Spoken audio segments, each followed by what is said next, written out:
오늘은 그런 얘기를 하려고 그래요. 저거 와서 뭘 하려고 했는가? 저는 뭘 하려고 했을까요? 음식점을 해보려고 했습니다. 어쨌든 여기서 와서 뭔가 거리를 해야 되잖아요. 그래서 음식점을 하려고 왔고요. 그리고 베트남에서 음식점을 해도 괜찮을까? 뭐 등등 막막하죠. 저 같은 경우에는 두 가지 방법이 있다고 알고 있어요. 첫 번째 방법은 이제 베트남 사람의 명의를 사서 그 사람 명의로 이제 사업자를 내고 음식점을 운영을 하는 거예요. 두 번째는 베트남의 해외 법인 설립하는. 근데 이게 생각보다 좀 복잡해요. 그 해외 법인 설립하는 게. 그래서 이 두 번째 방법은 웬만한 돈 갖고 와서는 안 되고, 왜 왔냐?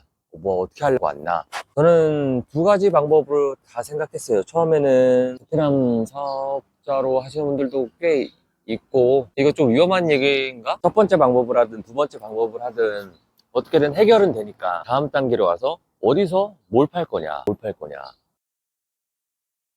아니야, 다음 단계가 이게 아니야. 그치? 환경에 대해서부터 얘기해야 되겠다. 자, 인건비랑 임대료. 인건비가 여기 베트남은 좀 쌉니다. 싸죠, 많이 싸요. 얼마냐면 베트남 한 명의 직원 월급이, 평균 월급이 한 40에서 50만 원 정도 됩니다. 조금 더 올랐다고는 하는데 60만 원 정도. 근데 한국은 지금 뭐 주 5일 한 명만 채용해도 330만 원에 메인급들은 한 150만 원 생각하시면 돼요. 근데 여기 단점은 뭐 저도 안 해봤어요. 근데 안 해봤는데 이제 교육하시는 거에 따라 다 다르겠지만, 한 명이 예를 들어서 뭐 냉면 갈비집이야. 갈비집인데 이제 한국 같은 경우에는 뭐 물론 저희 업장 같은 경우에도 이제 한 사람이 모든 조리를 다 해요, 거의. 그리고 손님도 맡고 계산도 맡고 배달도 보내고 다 한단 말이죠. 근데 여기는 한 명이 계란찜 하고 있으면 그 사람 계란찜은 보고 있어. 소주 꺼내주기로 했으면 그 사람 소주 냉장고 한 명 그냥 다른 일 안 해. 시키기 전까지. 뭐 그렇다 하더라고요. 돈 많이 주고 이것도 하고 저것도 해라라고 하면은 하지 않을까? 근데 어쨌든 아무튼 그렇대요. 뭐 인력 관리하는 게 쉽지 않다라고 하시는 분들이 좀 있더라고요. 좀 몇 군데 여쭤봤는데 음식 장사 하시는 거 어떻습니까? 이런 거 좀 여쭤봤었는데 그렇다 하더라고요.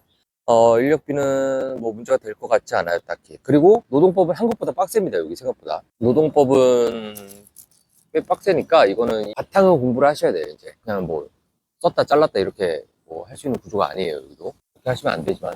임대료는 제가 지금 하노이의 미딩에 한인타운 근처에 살고 있거든요. 포항게임도 가깝고 관광지.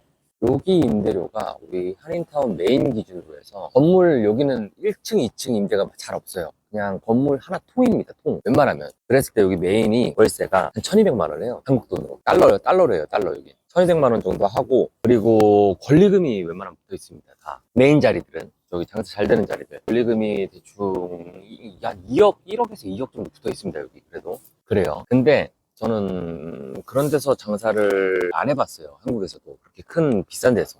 어디 강남 메인 골목 이런 데서 장사를 안 해봤어요. 그런 데서 장사를 하려면은 술이랑 내 생각엔 아이템 품목이, 한국이라면은 해장국집, 24시 감자탕집, 술, 밥, 해장까지 다 되는 집, 아니면 고깃집, 어쨌든 술까지 팔아야 되는 집, 그렇게 생각을 한단 말이에요. 물론 월세가, 저도 어디서 장사할 때 월세가 그렇게 크게 중요하지 않다. 왜냐면 월세는 그만하게 값을 하니까 그렇게 생각을 했는데, 이건 좀 해타지. 말이 1200이지. 그리고 보증금을 내고 한 달에 한 번씩 월세를 내는 구조가 아니라 3개월에 한 번씩 그 보증금이 1200만 원이고 월세 3개월치씩 내야 됩니다. 부동산법이 소상공인을 지켜주진 않아요.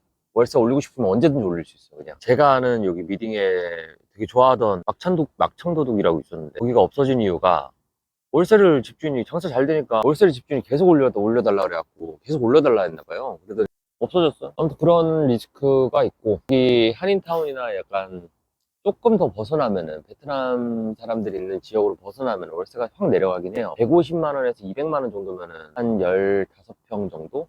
아예 뭐 베트남 로컬 지역으로 들어가면은, 아직까지 거기까지 임장을 안 가봤는데 200만 원 정도 선에서는 할 수 있어요. 그래도 월세. 이렇게 월세가 있고, 다음 얘기할 거는 뭐가 있을까? 이게 또 물어보는 사람 없이 그냥 주저주저 혼자 말하려니까 조금 그러네. 다음은 그래, 아이템 뭘 할 거냐, 여기 와서 뭘 팔 거냐, 베트남 사람을 겨냥할 거냐 아니면 한인 겨냥할 거냐. 이 얘기가 왜 나왔냐면은, 베트남 분들을 타겟을 할 거면 지금 배달키에 있는 음식점처럼 음식값이 이렇게 비싸면은 조금 쉽지 않아요. 예를 들어서 막 분위기 좋은 카페, 뭐 분위기 좋게 한식 막 이렇게 막 의리의리하게 궁전처럼 이렇게 지어놓고 이런 거는 좀 예외인데, 도시락집이나 백반집이나 흔히 우리가 지금 한국에서 볼 수 있는 음식점들을 하려고 하면 12만 동 이상으로 가면 안 돼, 점심값이. 그러면은 한 6천 원 미만으로 가야 된단 말이에요. 6천 원. 근데 여기가 또 재료값이, 재료는 많이 알아봤어요. 재료값이, 소는 비싸요. 소 한국이랑 또 좀 똑같아, 거의 가격이. 소는 좀 가격이 똑같고, 돼지 비슷해. 그렇게 안 싸요, 여기도. 근데 닭은 엄청 싸. 닭만 엄청 싸요, 여기는. 야채값이 엄청 싸고, 재료를 세이브할 수 있는, 그러니까 우리가 음식점 할 때 보통 원재료 비율을 30% 정도로 잡는단 말이죠. 저희는 40%인데요, 뭐 50%인데요. 그거는 단가 높았을 때 다른 어떤 좀 예외고, 어쨌든 30%에서 35% 잡는단 말이에요, 이제. 근데 여기서 줄여봤자 야채값이랑 닭값? 닭으로 요리를 해야 되잖아. 어쨌든 닭 요리가 있어야 되잖아. 어쨌든 야채값에서 줄인다 하더라도 이게 퍼센테이지가 딱히 낮아지지 않을 거란 말이에요, 이게. 인건비에서 낮아. 인건비는 인건비고. 그래요. 그래서 음식점을 하려고 좀 부동산 임장도 가고 뭐 이것저것 알아봤는데, 물론 저는 어딜 가나 맨 땅에서도, 이 도로 한복판에서도, 그냥 이런 길거리에서도 장사를 해봤기 때문에 어딜 가서든지 장사를 할 수 있는 마음의 준비, 그리고 어떤 뭐 해봤던 일이니까 할 수 있어요, 어디를 가든. 이런 얘기를 하려고 했던 게 아니라, 베트남에서 음식 장사를, 이민을 와서 이제 음식점을 해야겠다라고 하시는 분들한테 여태까지 넘어와서 제가 느낀 바만 공유를 하면은 쉽지 않다라고 또 느끼는 것 중에 하나가 갑자기 또 생각나는데, 한국처럼 먹자 골목이 없어, 딱히. 예를 들면 이제 강남은 어쨌든 그 큰 도로에서 한 블록 넘어가면 이제 먹자 골목이 이렇게 형성돼 있고, 예를 들면 사당 이런데 뭐 경기도권 사람들이랑 서울권 사람들이 만나서 회사 주거 밀집돼 있고 저녁에 술 상권까지 되는데, 그런 데가 없어. 여기 내가 지금 느꼈을 때 다낭이랑 하노이를 제가 많이 봤단 말이죠. 여기는 없어. 호안게임도 갔다 왔어요. 갔다 왔는데 거기는 아무나 못 들어갑니다. 거기는 갈 수 있는 구조가 아니야. 거기는 매장에 나와도 나오지도 않고, 애초에 호안게임은 갈 수 있는 그런 분위기가 아니에요. 관광객들이 많은 그런 메인 상권은. 그렇다고 해서 여기서 그러면 베트남에서, 자, 회사 몰려있고 주거지 몰려있고 저녁에 어느 정도 상가가 밀집되어 있어야지, 저녁에 깜깜한 밤거리는 사람들이 잘 안 갑니다. 콜라 먹을래? 펩시랑 코카콜라 먹을래? 딱히 어디 좋은 목이 보이지 않아. 자, 그렇게 해서 저는 어떻게 생각했냐면, 배달 장사도 자신 있거든. 동네 1등도 막 찍어봤고, 용산구에서 배달 장사를 하려고 봤어. 월세가 120 정도면 될 것 같아요. 어쨌든 상권에서 벗어났단 말이에요, 이제 한국 사람들이 있는. 근데 거기서 배달 장사를 오픈을 하려고 봤는데, 소방법 인허가가 좀 빡빡합니다, 여기도. 뭐 하면 되지라고 해서 뭐 안 되는 쪽으로만 얘기하는 것 같다. 아무튼 하면 할 수 있을 것 같아요. 배달 장사는, 로컬 장사는 좀 어렵지 않을 것 같아요. 돈이 많이 안 들어갈 것 같아요. 조금만, 아직 나는 베트남에 대해서 잘 모른다 라고 생각도 하고.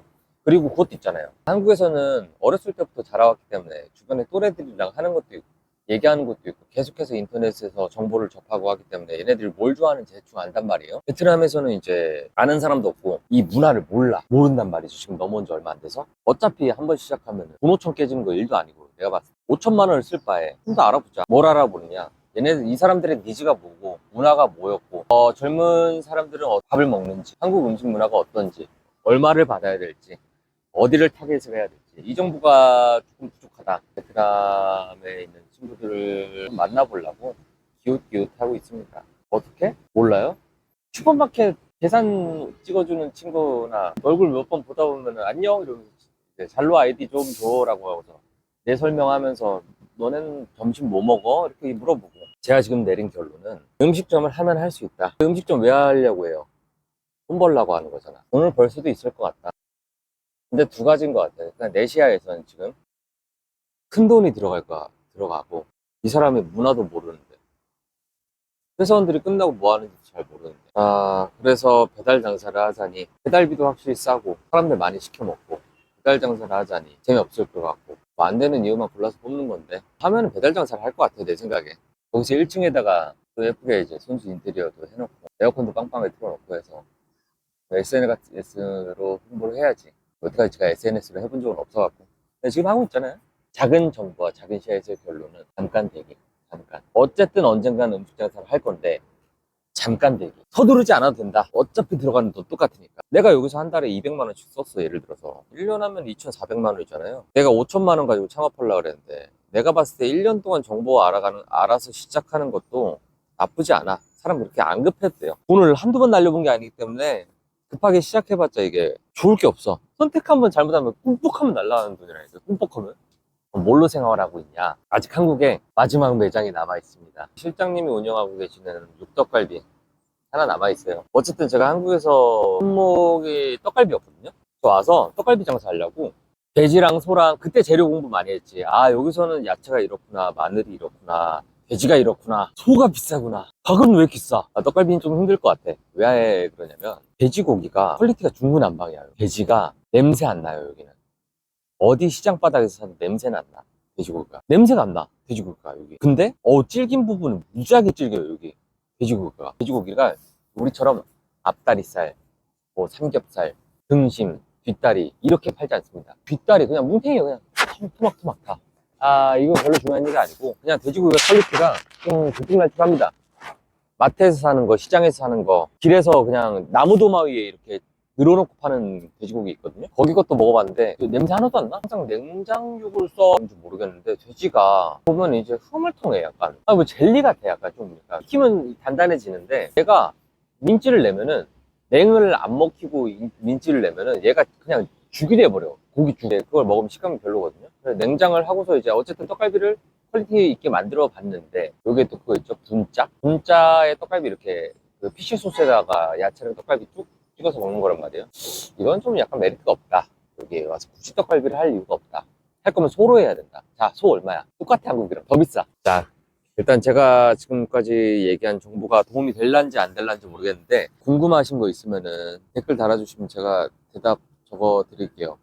뭘 궁금해 하시는지 생각을 해봤을 때 제 생각에 어떻게 하는지, 사업자를 어떻게 내는지, 두 번째는 이제 얼마가 들어가는지, 월세, 인건비 이런 것들이 어떻게 들어가는지, 세 번째는 재료값?